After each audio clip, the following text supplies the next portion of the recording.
There is a dispute today, very strongly happening in the South China Sea, and the key perpetrator, who is the initiator of the dispute, obviously is China. Okay, so China has pursued a strategy of delaying the resolution of the dispute in the South China Sea, and basically they are trying to say that the Spratly Islands and the Paracel archipelago is theirs, much to the discomfort of the nations who have an equal access to it, like Vietnam and Malaysia, the South China, the countries in and around South China Sea.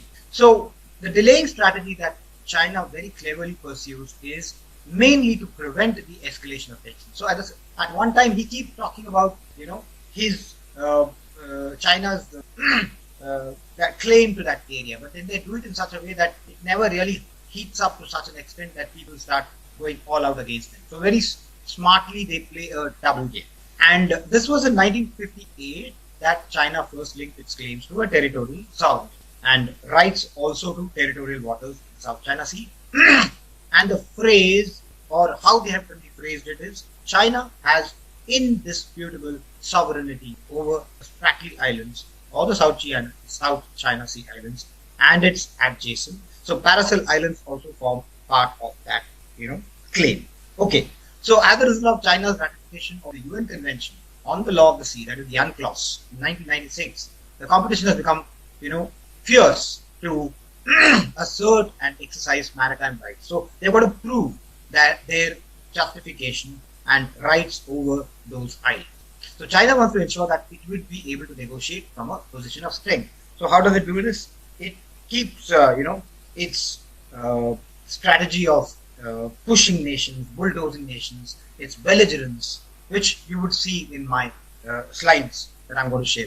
So this is an example of China's belligerence.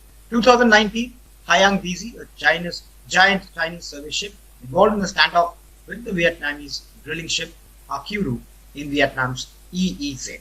Remember, it's Vietnam's EEZ that China has entered. April 2020, the same Chinese survey ship reached off the Malaysian coast to shadow closely a Malaysian oil exploration vessel, West Capella.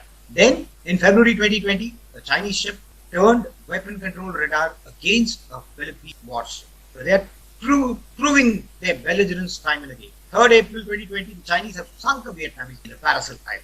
So what's the importance of the South China Sea for China as well as for South Asia? Firstly, almost 60% of all maritime trade in the world passes through Asia, with the South China Sea carrying probably 1/3 of all global shipping. And secondly, its waters are particularly critical in respect of sea trade lines with China, Taiwan, Japan, and South Korea, all of which rely on the Strait of Malacca, which connects the South China Sea and by extension the Pacific Ocean with the East. So these are critical lines of shipping for all these countries. What about India? What are India's interests in the South China Sea, and why should we be keen? Because India too uses the SCS waterways, the second most used in the world, for trade worth nearly US $200 billion every year. And nearly 60% of India's trade with countries in the Indo-Pacific region passes through. So rightfully, we do have a right to, to have our claim at least on the waters, if not the islands. What about the String of Pearls? Now, String of Pearls has been very eloquently already spoken about by Dr. Page in his session, but I'll give it a little more detail. So, India refers to the String of Pearls. Actually, it was coined by the US, but it's tagged on to us now as a geopolitical agenda that reflects the Chinese intentions in the Indian Ocean region by connecting to a system of Chinese military and commercial activity around the sea lines of communications that commence from mainland China to the port of Sudan in Africa, encircling the peninsula. So the entire thing forms a kind of a string of pearls. It's around the neck of the Indian peninsula, as you can see in the figure that I will be showing you shortly. Now, why is India concerned with this string of pearls? Beijing claims it has a legal rationale developing port projects in the IOR. Hambantota is already belonging to, he's already taken a 99-year lease with Sri Lanka for developing port projects in the IOR as it is the center for international trade. But many countries comprehend these projects are extremely security oriented in strategic terms. And with special concerns, India is justified in believing the US Defense Department report and therefore keen to chop out policies in response to the so-called strategy. So we've got to take action, counter this kind of aggression that China is doing in the Indian Ocean region. So take a look. We already have background in our webinar, but nevertheless, this very clearly shows the political influence of China in and around the Indian Peninsula.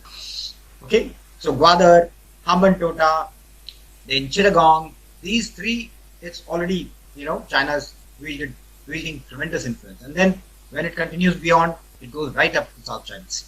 So now what can be India's counter? This is something that I would give as inputs. We already have access to Chabahar Port, Afghanistan.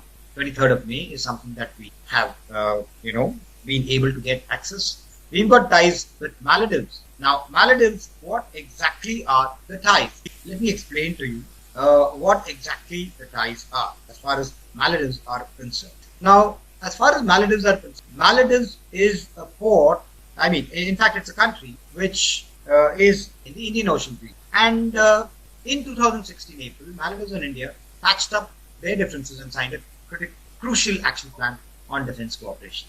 As far as India and Sri Lanka are concerned, we have signed bilateral agreements, the main one being the ISFLA. That means the Indo-Sri Lanka Free Trade Agreement. Then India is also focusing on economic considerations through ties with Sri Lanka, and India is planning to build Trincomalee port in Sri Lanka to counter the Chinese support with Hambantota. As far as the Andaman and Nicobar Islands, India has installed Harpoon block missiles, then Mk-54 lightweight torpedoes, rockets, depth charges in the Bay of Bengal. Much more on that will be explained to you by my worthy colleague, Commander Kankan, who will be speaking after. We also have access.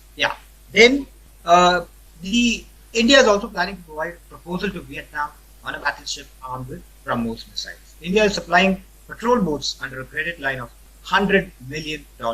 Vietnam has granted permission to the Indian Navy to anchor its warships at Nha Trang port in South Vietnam. And we can also look at a place to park our fighter aircraft. This is again a possibility. As far as India and Australia are concerned, both countries perceive Chinese activities as a threat. They are part of the Quad, which has been aptly explained. And in response to China's naval ships and submarines in the Indian Ocean, both India and Australia have strengthened their maritime cooperation and are conducting joint exercises. As far as India and Japan finally are concerned, Japan and India have developed enhanced economic networks throughout Africa and Asia under the partnership of AAGC, the Asia-Africa Economic Corridor, in January 2007. Maritime cooperation being one of the key areas of Indian-Japan cooperation, Japan is currently participating in the Malabar exercises with India and the US. Credible Indo-Japan security cooperation initiatives can also serve as a strategic complement to China. So, summing up, the reason for India is that its economic vitality rests on an assured supply of energy, as also ensuring safe and secure trading routes in the region, including the Straits of Malacca. It has high stakes in keeping the sea lanes open in the South China Sea, the junction between India and Pacific Ocean, as many other countries in the region do. Today, India has taken a more vocal stand on declaring the South China Sea as a global maritime with equal access to all, wherein all disputes should be settled in accordance with national maritime law. Thank you, sir, for a brilliant exposition of the crisis that is brewing, and that the pearl of garden doesn't become our noons, and we don't lose all our diamonds. So, thank you very much, sir, for your brilliant presentation. So kind of you.